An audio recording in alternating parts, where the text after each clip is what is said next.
ಅವರು ವಿರುದ್ಧ POCSO case ದಾಖಲಾಗಿ 2-3 ತಿಂಗಳಾಯಿತು. ಅವಾಗೂ ಭಾಳ ಅದ್ರ ಬಗ್ಗೆ ಭಾಳಷ್ಟು ಸುದ್ದಿಗಳು ಬಂದವು.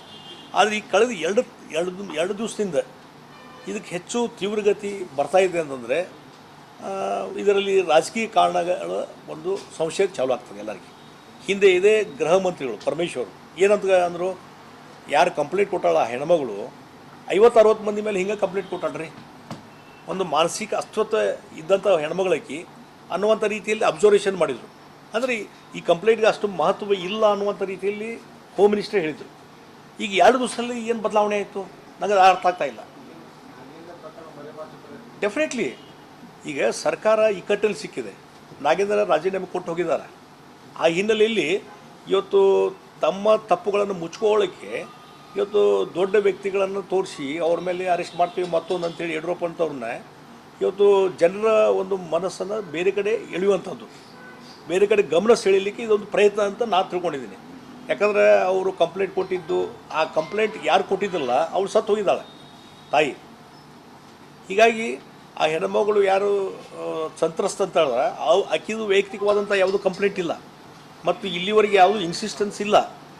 ಹೀಗಾಗಿ ಯಡಿಯೂರಪ್ಪನವ್ರನ್ನ ಈ ಸಲ ಇದರಲ್ಲಿ ಏನೋ ಒಂದು ಸಿಕ್ ಹಾಕಿಸುವಂಥದ್ದು ಒಂದು ಷಡ್ಯಂತ್ರ ನಡೆದಂತ ನನಗೆ ಅನ್ನಿಸ್ತದೆ. ಹೀಗಾಗಿ ಈ ರೀತಿ ರಾಜಕೀಯ ಕಾರಣ ಸಲುವಾಗಿ ದೊಡ್ಡ ವ್ಯಕ್ತಿಗಳನ್ನು ಇನ್ವಾಲ್ವ್ ಮಾಡುವಂಥದ್ದು ಸರಿಯಲ್ಲ. ಇದು ಕಾಂಗ್ರೆಸ್ ಸರ್ಕಾರದ ಒಂದು ದೊಡ್ಡ ತಪ್ಪು ಮಾಡ್ತಾ ಇದ್ದಾರೆ. ಇದರಿಂದ ಭಾಳ ಒಂದು ಅನುಭವಿಸ್ತಾರೆ ಕಾಂಗ್ರೆಸ್ ಸರ್ಕಾರ. ದ್ವೇಷದ ರಾಜಕಾರಣ ಸ್ಟಾರ್ಟ್ ಆಗಿದೆ. ಬಹುಶಃ ನನಗನ್ಸೋ ಮಟ್ಟಿಗೆ ಯಾವಾಗ ರಾಹುಲ್ ಗಾಂಧಿಯವರು ಮತ್ತು ಡಿ.ಕೆ. ಶಿವಕುಮಾರು, ಸಿದ್ದರಾಮಯ್ಯನವರು ಯಾವುದೋ ಒಂದು BJP ಏನು ಕಂಪ್ಲೇಂಟ್ ಕೊಟ್ಟಿದ್ರು, ಆ ಕಂಪ್ಲೇಂಟ್ ಮೇಲೆ ಕೋರ್ಟಿಗೆ ಹಾಜರಾಗಿ ಬಂದ ಮೇಲೆ ಇದು ಸ್ಟಾರ್ಟ್ ಆಯ್ತಿದ್ದು. ಅಲ್ಲಿವರೆಗೆ ಸುಮ್ಮ ಕೂತಿದ್ರು. ಈಗಾಕೆ ಯಡಿಯೂರಪ್ಪರ ಮೇಲೆ ನಡಿ ಈಗ ಶುರು ಮಾಡೋಣ. ಕೇಸರಿಯಿಂದ ಮನೋಲ್ಲಾಸ ಮನಸ್ಸು ಮತ್ತೇರಿ ಕುಣಿದಾಡಿದೆ ನೋಡು, ಮನಸ್ಸು ಮತ್ತೇರಿ ಕುಣಿದಾಡಿದೆ ನೋಡು. ಕ್ಷಣ ಕ್ಷಣವೂ ಆಚರಿಸಿ ಕೇಸರಿ ಹಬ್ಬ. ವಿಮಲ್ ಬಾಯಲ್ಲಿ ಹೇಳಿ ಕೇಸರಿ. ಈ ರೀತಿ ಒಂದು ಷಡ್ಯಂತ್ರ ಯಡಿಯೂರಪ್ಪನ ವಿರುದ್ಧ ಒಂದು ಷಡ್ಯಂತ್ರ ಮಾಡಿದ್ದಾರೆ. ಇದಕ್ಕೆ ಅದು ಸ್ಟ್ಯಾಂಡ್ ಆಗೋದಿಲ್ಲ ಕಾನೂನು ರೀತಿಯೂ. ಅದಕ್ಕಾಗಿ ಈ ರೀತಿ ದ್ವೇಷದ ರಾಜಕಾರಣ ಮಾಡಬಾರ್ದು ಅಂತ ಒತ್ತಾಯವನ್ನು ನಾನು ಕಾಂಗ್ರೆಸ್ ಪಾರ್ಟಿಗೆ ನಾನು ಮಾಡ್ತೀನಿ.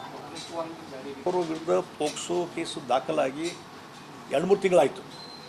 ಅವಾಗೂ ಭಾಳ ಅದ್ರ ಬಗ್ಗೆ ಭಾಳಷ್ಟು ಸುದ್ದಿಗಳು ಬಂದವು.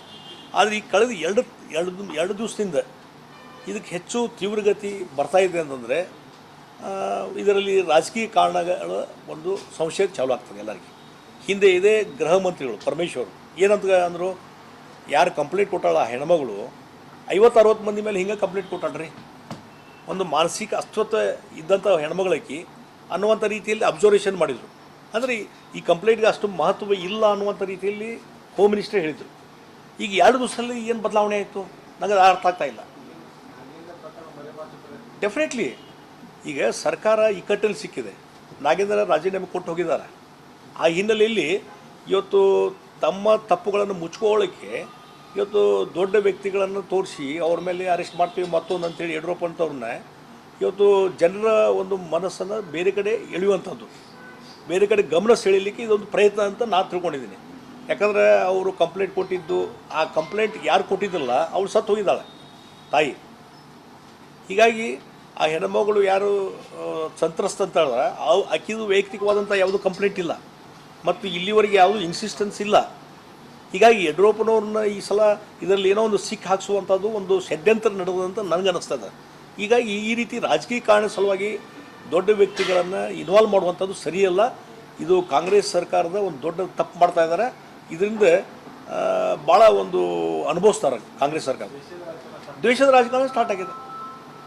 ಬಹುಶಃ ನನಗನ್ಸೋ ಮಟ್ಟಿಗೆ ಯಾವಾಗ ರಾಹುಲ್ ಗಾಂಧಿಯವರು ಮತ್ತು ಡಿ.ಕೆ. ಶಿವಕುಮಾರು, ಸಿದ್ದರಾಮಯ್ಯನವರು ಯಾವುದೋ ಒಂದು BJP ಏನು ಕಂಪ್ಲೇಂಟ್ ಕೊಟ್ಟಿದ್ರು, ಆ ಕಂಪ್ಲೇಂಟ್ ಮೇಲೆ ಕೋರ್ಟಿಗೆ ಹಾಜರಾಗಿ ಬಂದ ಮೇಲೆ ಇದು ಸ್ಟಾರ್ಟ್ ಆಯ್ತಿದ್ದು. ಅಲ್ಲಿವರೆಗೆ ಸುಮ್ಮ ಕೂತಿದ್ರು. ಈಗಾಕೆ ಯಡಿಯೂರಪ್ಪರ ಮೇಲೆ ಇದು ಈ ರೀತಿ ಒಂದು ಷಡ್ಯಂತ್ರ ಯಡಿಯೂರಪ್ಪನ ವಿರುದ್ಧ ಒಂದು ಷಡ್ಯಂತ್ರ ಮಾಡಿದ್ದಾರೆ. ಇದಕ್ಕೆ ಅದು ಸ್ಟ್ಯಾಂಡ್ ಆಗೋದಿಲ್ಲ ಕಾನೂನು ರೀತಿಯೂ. ಅದಕ್ಕಾಗಿ ಈ ರೀತಿ ದ್ವೇಷದ ರಾಜಕಾರಣ ಮಾಡಬಾರ್ದು ಅಂತ ಒತ್ತಾಯವನ್ನು ನಾನು ಕಾಂಗ್ರೆಸ್ ಪಾರ್ಟಿಗೆ ನಾನು ಮಾಡ್ತೀನಿ. ಅವರ ವಿರುದ್ಧ ಪೋಕ್ಸೋ ಕೇಸು ದಾಖಲಾಗಿ 2-3 ತಿಂಗಳಾಯಿತು. ಅವಾಗೂ ಭಾಳ ಅದ್ರ ಬಗ್ಗೆ ಭಾಳಷ್ಟು ಸುದ್ದಿಗಳು ಬಂದವು. ಆದರೆ ಈ ಕಳೆದ ಎರಡು ದಿವಸದಿಂದ ಇದಕ್ಕೆ ಹೆಚ್ಚು ತೀವ್ರಗತಿ ಬರ್ತಾ ಇದೆ ಅಂತಂದರೆ ಇದರಲ್ಲಿ ರಾಜಕೀಯ ಕಾರಣಗಳ ಒಂದು ಸಂಶಯ ಚಾಲು ಆಗ್ತದೆ ಎಲ್ಲರಿಗೆ. ಹಿಂದೆ ಇದೇ ಗೃಹ ಮಂತ್ರಿಗಳು ಪರಮೇಶ್ವರ್ ಏನಂತ ಅಂದರು, ಯಾರು ಕಂಪ್ಲೇಂಟ್ ಕೊಟ್ಟಾಳ ಆ ಹೆಣ್ಮಗಳು 50-60 ಮಂದಿ ಮೇಲೆ ಹಿಂಗೆ ಕಂಪ್ಲೇಂಟ್ ಕೊಟ್ಟಾಳ್ರಿ, ಒಂದು ಮಾನಸಿಕ ಅಸ್ವಸ್ಥ ಇದ್ದಂಥ ಹೆಣ್ಮಗಳಕಿ ಅನ್ನುವಂಥ ರೀತಿಯಲ್ಲಿ ಅಬ್ಸರ್ವೇಷನ್ ಮಾಡಿದರು. ಅಂದರೆ ಈ ಕಂಪ್ಲೇಂಟ್ಗೆ ಅಷ್ಟು ಮಹತ್ವ ಇಲ್ಲ ಅನ್ನುವಂಥ ರೀತಿಯಲ್ಲಿ ಹೋಮ್ ಮಿನಿಸ್ಟರ್ ಹೇಳಿದರು. ಈಗ 2 ದಿವಸದಲ್ಲಿ ಏನು ಬದಲಾವಣೆ ಆಯಿತು ನನಗೆ ಅದು ಅರ್ಥ ಆಗ್ತಾ ಇಲ್ಲ. ಡೆಫಿನೆಟ್ಲಿ ಈಗ ಸರ್ಕಾರ ಇಕ್ಕಟ್ಟಲ್ಲಿ ಸಿಕ್ಕಿದೆ, ನಾಗೇಂದ್ರ ರಾಜೀನಾಮೆ ಕೊಟ್ಟು ಹೋಗಿದ್ದಾರೆ. ಆ ಹಿನ್ನೆಲೆಯಲ್ಲಿ ಇವತ್ತು ತಮ್ಮ ತಪ್ಪುಗಳನ್ನು ಮುಚ್ಕೊಳ್ಳೋಕ್ಕೆ ಇವತ್ತು ದೊಡ್ಡ ವ್ಯಕ್ತಿಗಳನ್ನು ತೋರಿಸಿ ಅವ್ರ ಮೇಲೆ ಅರೆಸ್ಟ್ ಮಾಡ್ತೀವಿ ಮತ್ತೊಂದು ಅಂತೇಳಿ ಯಡಿಯೂರಪ್ಪ ಅಂತವ್ರನ್ನ ಇವತ್ತು ಜನರ ಒಂದು ಮನಸ್ಸನ್ನು ಬೇರೆ ಕಡೆ ಎಳೆಯುವಂಥದ್ದು, ಬೇರೆ ಕಡೆ ಗಮನ ಸೆಳೀಲಿಕ್ಕೆ ಇದೊಂದು ಪ್ರಯತ್ನ ಅಂತ ನಾನು ತಿಳ್ಕೊಂಡಿದ್ದೀನಿ. ಯಾಕಂದರೆ ಅವರು ಕಂಪ್ಲೇಂಟ್ ಕೊಟ್ಟಿದ್ದು, ಆ ಕಂಪ್ಲೇಂಟ್ ಯಾರು ಕೊಟ್ಟಿದ್ದಲ್ಲ ಅವಳು ಸತ್ತು ಹೋಗಿದ್ದಾಳೆ ತಾಯಿ. ಹೀಗಾಗಿ ಆ ಹೆಣ್ಮಗಳು ಯಾರು ಸಂತ್ರಸ್ತ ಅಂತ ಹೇಳಿದ್ರೆ ಆಕಿದು ವೈಯಕ್ತಿಕವಾದಂಥ ಯಾವುದೂ ಕಂಪ್ಲೇಂಟ್ ಇಲ್ಲ ಮತ್ತು ಇಲ್ಲಿವರೆಗೆ ಯಾವುದೂ ಇನ್ಸಿಸ್ಟೆನ್ಸ್ ಇಲ್ಲ. ಹೀಗಾಗಿ ಯಡಿಯೂರಪ್ಪನವ್ರನ್ನ ಈ ಸಲ ಇದರಲ್ಲಿ ಏನೋ ಒಂದು ಸಿಕ್ ಹಾಕಿಸುವಂಥದ್ದು ಒಂದು ಷಡ್ಯಂತ್ರ ನಡೆದಂತ ನನಗನ್ನಿಸ್ತದೆ. ಹೀಗಾಗಿ ಈ ರೀತಿ ರಾಜಕೀಯ ಕಾರಣ ಸಲುವಾಗಿ ದೊಡ್ಡ ವ್ಯಕ್ತಿಗಳನ್ನು ಇನ್ವಾಲ್ವ್ ಮಾಡುವಂಥದ್ದು ಸರಿಯಲ್ಲ. ಇದು ಕಾಂಗ್ರೆಸ್ ಸರ್ಕಾರದ ಒಂದು ದೊಡ್ಡ ತಪ್ಪು ಮಾಡ್ತಾ ಇದ್ದಾರೆ. ಇದರಿಂದ ಭಾಳ ಒಂದು ಅನುಭವಿಸ್ತಾರೆ ಕಾಂಗ್ರೆಸ್ ಸರ್ಕಾರ. ದ್ವೇಷದ ರಾಜಕಾರಣ ಸ್ಟಾರ್ಟ್ ಆಗಿದೆ.